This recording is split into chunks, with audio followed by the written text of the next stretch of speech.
Hey guys, John here coming to you with my very first D-Art review. Here I have for you today Mega Man, also known as Rockman. So let's jump right in and have a closer look at his packaging.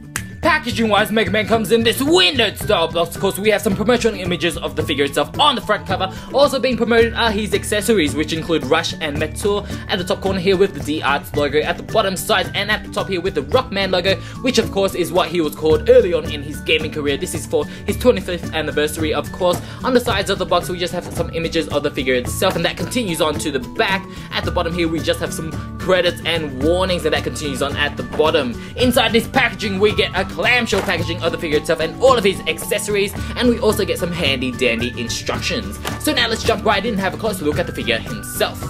So here we have Mega Man right out of packaging. Now as you guys can clearly see, he looks fantastic. Overall a very simplistic figure, but still a very brilliant one. So now let's jump right in and have a closer look at all of his details. Face sculpt wise, I think they did a brilliant job capturing the likeness of this innocent version of Mega Man, which I much prefer over the others. I really like the bright-eyed young version of him, and of course this is very suitable to how we see him in the new Smash Bros. Wii U version of the game, which of course that is my end goal, getting that Smash Bros. Display. Of course, I also like the body sculpt going on. They did a brilliant job capturing the largeness of his feet and of his hands and the petite body itself, and they also included some pretty decent articulation for the weird body that he has. I really like the paint job as well. They have a mixture of some glossy and some matte paint, of course, all blue going on.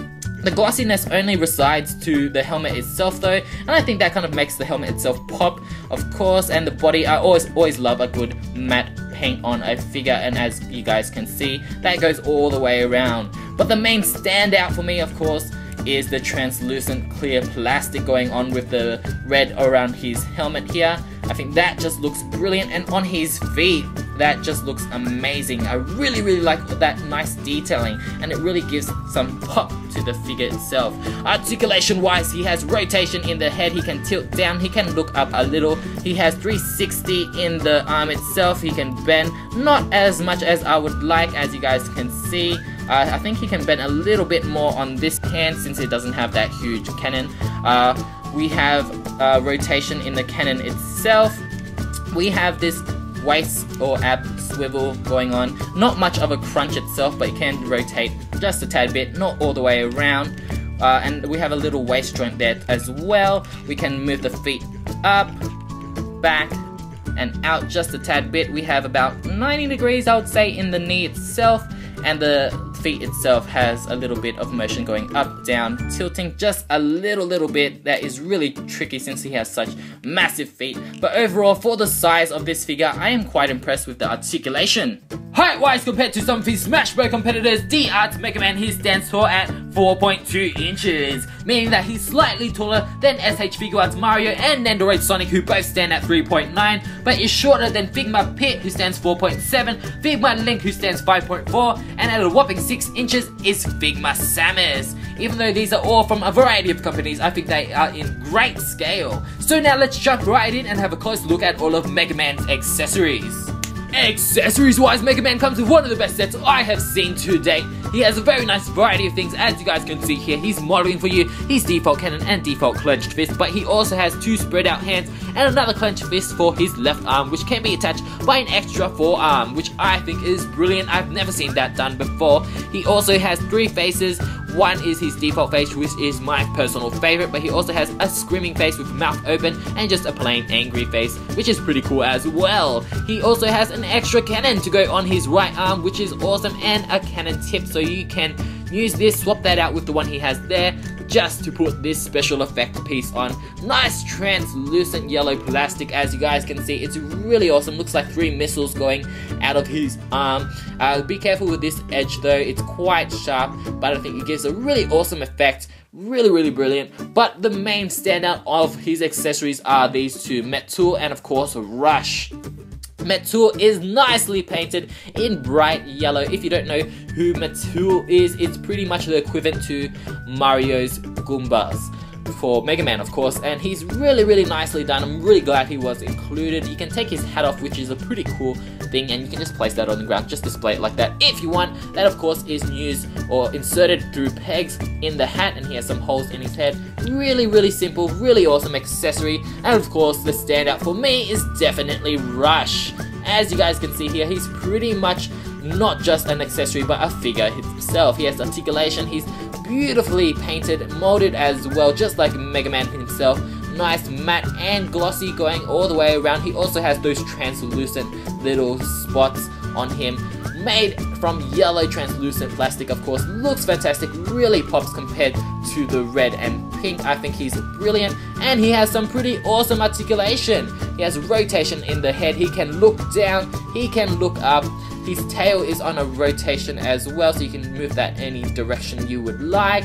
And his legs themselves are each on a swivel, as you guys can see in that area. I guess that's his shoulder? I don't know.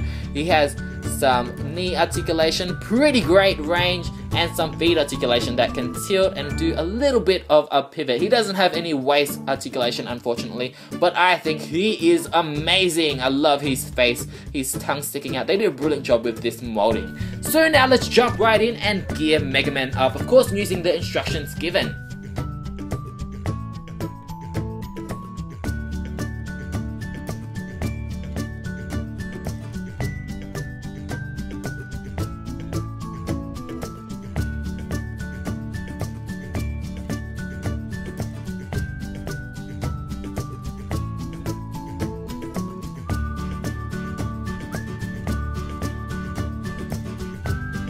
So here we have Mega Man's first look, riding Rush, ready for battle, and as you guys saw, I replaced his cannon with his extra 4 arms just so he has both of his hands now, and that was a little tricky. You just have to really twist and pull, try to get your fingers in between these two pieces. This upper piece might come out, but that's just a simple ball peg, just like the hand, so that can pop in quite easily. Another tricky thing is actually finding the brake in his helmet. I had a lot of trouble doing that in the beginning, and it might be stuck a little, but you just need to hold the pieces on the side, his little ear pieces, and that comes off and the face can be replaced super easy.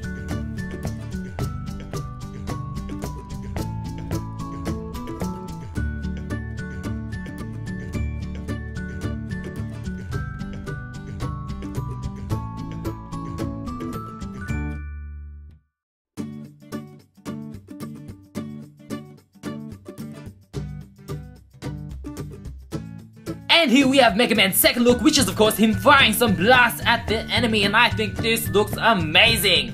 The only downside to this look is that the tip of the cannon itself isn't in a very secure connection. I don't know why. I think they should have a magnet or something there, because it just keeps on falling down. If you have his arms tilted down just a little, it won't stay. So you really have to tilt his hand going up just for it to stay, possibly. Unfortunately. Overall, I am really happy about this Mega Man figure. He has a pretty simple aesthetic, but I truly think they executed it perfectly, and along the way added some pretty decent articulation. He also comes with one of the best variety of accessories I have seen to date from a figure. The only downside about this pack is that it doesn't include a stand, so you can't really get him in any air poses unless you really nick a stand from another figure. But other than that, I highly recommend him for any Mega Man and Smash Bros fans or video game enthusiasts in general. And until next time, I will see you guys soon. Bye!